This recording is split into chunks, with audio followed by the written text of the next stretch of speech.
Kau Kim Sun lahir di Penang, Malaysia dengan ekspektasi tinggi dari keluarganya. Hal ini lumrah terjadi dalam keluarga di Asia. Kim Sun mengejar gelar kedokteran dan lulus dari Universitas Malaya di tahun 1978. Dia adalah seorang individu yang cerdas dan juga bersemangat.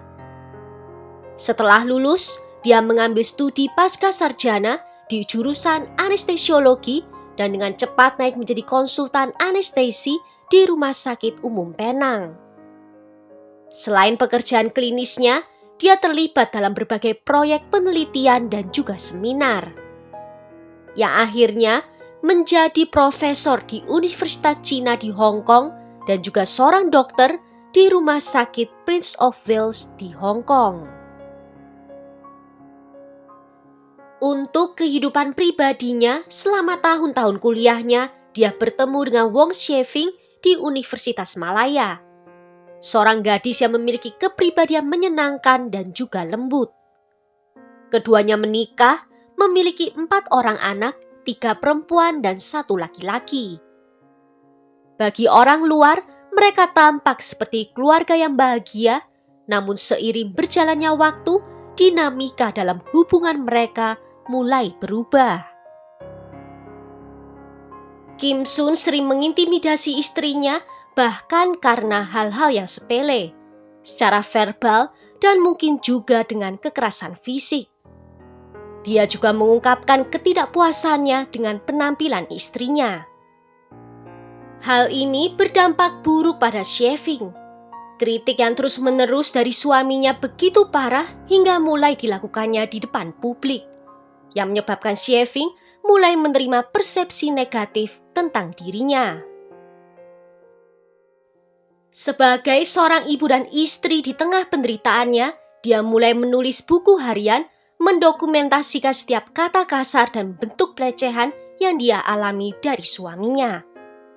Seiring berjalannya waktu, dia mulai percaya bahwa dia adalah ibu dan istri yang gagal. Ibu yang terlalu lemah dalam mengasuh anak dan istri yang tidak bisa tanggap terhadap kebutuhan suaminya. Buku hariannya mengungkapkan seorang wanita yang tersiksa yang merasa tidak layak menerima kekejaman dari suaminya. Semakin memperburuk keadaan, Kim Sun telah memulai perselingkuhan di tahun 2004 dengan seorang wanita bernama Shara Lee, seorang murid PhD-nya yang usianya juga jauh lebih muda darinya. Hubungan mereka adalah hubungan romansa antara guru dan siswa yang tetap berlanjut bahkan setelah Shara lulus dan bergabung dengan tim profesional Kim Sun. Meskipun menghadapi tantangan dalam rumah tangganya, Sheving terus berusaha untuk memperbaiki dirinya. Dalam tulisan di buku hariannya di tahun 2013, dia menuliskan tentang pendaftaran dalam seminar pengembangan diri. Seminar ini mengajarinya untuk menolak komentar negatif yang dilontarkan padanya dan untuk menegaskan kembali harga dirinya. Ini adalah langkah menuju citra dirinya yang baru. Yang menyedihkan saat Sheving sedang berusaha memulihkan dirinya, suaminya itu telah terlibat perselingkuhan selama bertahun-tahun.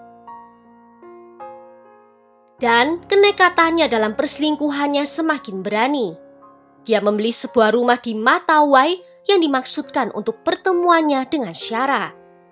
Dia bahkan membawa Shara ke rumah keluarganya dengan berpura-pura menjadikannya tutor pelajaran bahasa Mandarin untuk anak-anaknya. Dia rela mempertaruhkan segalanya untuk bisa terus main serong dengan wanita lain. Namun kebenaran akhirnya muncul yang menyebabkan kekacauan dalam keluarga. Dalam sebuah makan malam, Sheving dan Kim Sun bertengkar sengit tentang perselingkuhannya yang meningkat pada hari-hari itu. ART keluarga mencatat bahwa pasangan itu tidur di kamar terpisah dan hidup sendiri-sendiri. Pada bulan Juni 2014, untuk mencari kehidupan yang lebih baik untuk dirinya sendiri dan anak-anak, Sheving mengajukan perceraian. Namun Kim Sun mengancam kalau dia tidak akan membayar tunjangan dan mengambil hak asuh semua anak-anak mereka. Sheving menyadari kalau suaminya itu lebih dari mampu melakukan itu semua, dan dia pun menarik petisi perceraiannya. Dan dia tetap tinggal di rumah yang dingin dan tanpa cinta itu. Pada tanggal 22 Mei 2015 di sekitar pukul 3 sore, Tang Yuling, seorang perawat di rumah sakit Shatton di Hong Kong, menemukan sesuatu yang mengejutkan di dalam mobil Mini Cooper berwarna kuning yang diparkir secara aneh di pinggir jalan. Hari itu gerimis dan mesin mobil dalam keadaan menyala, wiper kaca depan bergerak mencoba membersihkan tetesan air hujan. Yuling berjalan melewatinya, berpikir kalau seseorang baru saja beristirahat di dalam mobil itu. Tetapi ketika dia melewati kembali jalan itu di sekitar pukul 4 sore, mobil itu masih berada di sana dalam keadaan yang sama. Rasa ingin tahu dan kekhawatiran membuat Yuling melihat lebih dekat ke dalam mobil. Dia mengintip kaca mobil dan melihat seorang wanita dan seorang gadis muda duduk di kursi penumpang dalam keadaan tidak sadarkan diri. Yuling mengetuk jendela, berharap mereka hanya tertidur, tetapi tidak ada jawaban dan tidak ada gerakan sama sekali.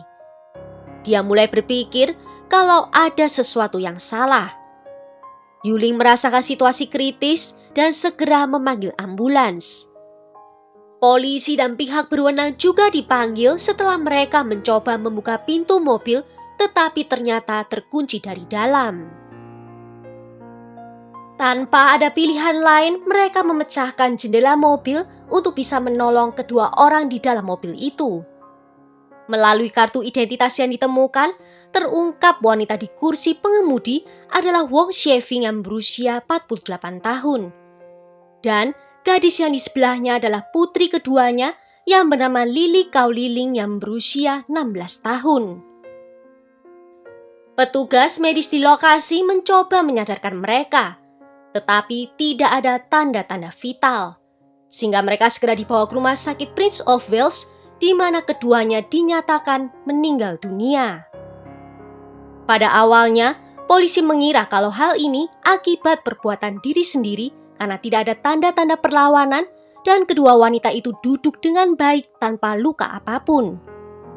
Polisi menduga kematian terjadi karena kecelakaan atau mungkin karena gas buang mobil yang bocor di dalam. Keraguan polisi mulai muncul saat hasil otopsi menunjukkan adanya tingkat karbon monoksida yang sangat tinggi dalam darah keduanya, jauh lebih tinggi daripada ambang batas. Hal ini membuktikan bahwa mereka berdua meninggal karena keracunan karbon monoksida. Yang menjadi pertanyaan adalah penyebabnya. Dua kemungkinan bisa terjadi. Yang pertama sebagai keputusan bersama untuk mengakhiri hidup atau kerusakan mekanis pada mobil. Para ahli otomotif lalu memeriksa mobil itu untuk mengetahui apakah ada masalah teknis. Tetapi setelah pemeriksaan semuanya ternyata berfungsi dengan baik. Penyelidikan kemudian fokus pada kemungkinan akhir yang diakibatkan oleh perbuatan sendiri, walaupun tanpa ada catatan perpisahan apapun. Penyelidik mencoba mewawancarai teman-teman, keluarga, dan kenalan tentang kesehatan mental dari kedua korban. Hal ini mengarahkan mereka ke buku harian Sheving yang mengungkapkan pengalamannya tentang tekanan, pelecehan, dan hubungan di luar nikah dari suaminya. Dan sepertinya tidak ada alasan yang jelas bagi Ling untuk memilih akhir hidup seperti ini, meskipun kehidupan di rumah penuh dengan tantangan. Penyelidik mulai menyatukan semuanya yang membuat Kim Sun, suami Sheving, menjadi orang utama yang dicurigai. Penyelidik berasumsi bahwa dengan perpisahan yang tidak berlanjut, Kim Sun terjebak dalam pernikahan yang tidak dia inginkan lagi, yang menghalangi hubungannya dengan Syara. Meskipun ini hanyalah dugaan, semuanya sejalan dengan situasi yang ada. Para penyelidik perlu menentukan cara yang digunakan untuk bisa membocorkan gas tanpa terdeteksi. Mereka pun mulai mencari di antara barang-barang yang diambil dari mobil dan menemukan adanya bola yoga yang sudah kempes. Bola yoga itu dengan cepat menarik perhatian mereka, dan mereka segera mengirimkannya ke laboratorium untuk pengujian. Dan hasilnya memastikan ada jejak karbon monoksida di dalam bola itu. Di bola itu tidak ditemukan adanya penyumbat angin, dan dalam penyelidikan lebih lanjut, penyumbat itu ditemukan di laci di meja kerjanya Kim Sun. Penyelidik telah berhasil menemukan metode yang digunakan, tetapi masih perlu mengidentifikasi orang yang bertanggung jawab.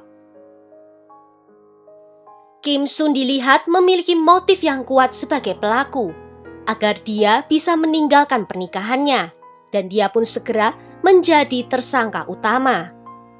Pengumpulan bukti dimulai, termasuk meninjau rekaman CCTV dan transaksi keuangannya. Dan mereka menemukan kalau Kim Sun telah membeli bola yoga yang semakin meningkatkan kecurigaan terhadapnya. Setelah 2 tahun investigasi dan cukup bukti telah dikumpulkan, Kim Sun ditangkap pada bulan September 2017, tepat setelah dia selesai mengajar di universitasnya. Kim Sun terlihat tenang dan mau bekerja sama dengan polisi. Dia dibawa ke kantor polisi untuk diinterogasi. Dan di ruang interogasi dia menghadapi rentetan pertanyaan dari penyelidik. Yang awalnya sikapnya tenang, mulai berubah ketika dihadapkan dengan bukti pembelian bola yoga. Ketenangannya semakin memudar ketika para interogator menyoroti ketidakkonsistenan dan perubahan dalam pernyataannya. Kim Sun mengatakan gas itu dipakai untuk membasmi tikus di rumahnya. Namun berdasarkan keterangan dari ART, di rumah mereka tidak pernah ada tikus. Polisi menuduh Kim Sun secara langsung, menuduhnya berencana untuk melarikan diri dari pernikahannya dengan melenyapkan istri dan juga putrinya. Mereka menjelaskan bahwa Kim Sun telah mengisi bola yoga dengan karbon monoksida dan diam-diam menaruhnya di mobil istrinya dengan sumbat angin yang telah dilepas. Dan gas bocor itu menyebabkan kematian mereka seketika. Dihadapkan dengan tuduhan itu, Kim Sun tidak bisa berkata-kata, entah tidak bisa atau tidak mau menanggapi. Polisi kemudian secara resmi mendakwanya dengan pembunuhan istri dan juga putrinya. Persidangan dimulai pada tanggal 21 Agustus 2018, 3 tahun setelah insiden tragis itu terjadi. Jaksa mengajukan kasus mereka yang menuntut Kim Sun dengan 2 tuduhan pembunuhan. Jaksa juga berpendapat bahwa terdakwa secara tidak sengaja membunuh putrinya yang saat itu tidak bersekolah. Putri tertua Kim Sun berbicara di pengadilan, menyebut adiknya yang ikut menjadi korban adalah belahan jiwanya. Dia mendeskripsikan adiknya itu sebagai sosok yang berani dan berjiwa bebas. Dia juga menyebutkan tentang perselingkuhan ayahnya, dan dia bisa mengerti tentang hal itu karena pernikahan orang tuanya yang sudah tidak rukun. Namun dia merasa kasihan pada ibunya. Saksi kunci yaitu rekan kerja Kim Sun bersaksi mengatakan kalau dia melihat Kim Sun memompa gas karbon monoksida ke dalam bola yoga. Namun Kim Sun mengatakan kalau dia akan melakukan percobaan efek gas pada kelinci. Syarali, selingkuhan Kim Sun juga bersaksi di mana dia menyangkal keterlibatannya dalam kejahatan tersebut dan mengklarifikasi bahwa hubungannya dengan Kim Sun hanya bertahan selama 2 tahun yang seringkali didorong oleh desakan Kim Sun terhadapnya.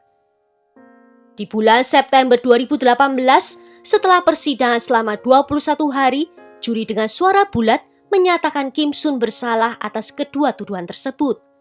Dan dia dijatuhi hukuman penjara seumur hidup. Hakim menyatakan bahwa Kim Sun telah membuat sebuah rencana jahat untuk bisa mengakhiri perkawinannya yang memburuk dan juga untuk menghindari pembayaran tunjangan.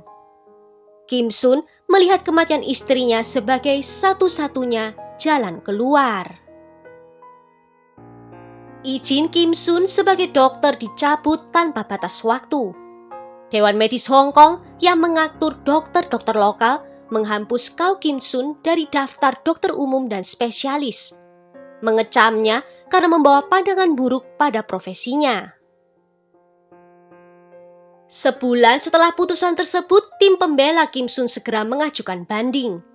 Mereka mengajukan 44 alasan untuk bisa mengajukan banding dengan alasan bahwa saksi-saksi adalah bias dan memandang Kim Sun secara negatif. Pembela juga menyatakan bahwa Kim Sun mungkin tidak bermaksud untuk menyakiti putrinya dengan mengusulkan bahwa dia hanya berada di tempat yang salah dan pada waktu yang salah. Mereka mengklaim bahwa bukti yang memberatkannya tidak pasti dan hanya mengandalkan bukti tidak langsung. Namun banding dari Kim Sun ditolak di tahun 2022. Ketiga hakim yang mengawasi kasusnya menemukan bukti yang memberatkannya itu kuat dan persidangannya berjalan dengan adil. Dan mereka tetap menjatuhkan hukuman seumur hidup yang menegaskan bahwa putusan tersebut tidak dapat diperdebatkan.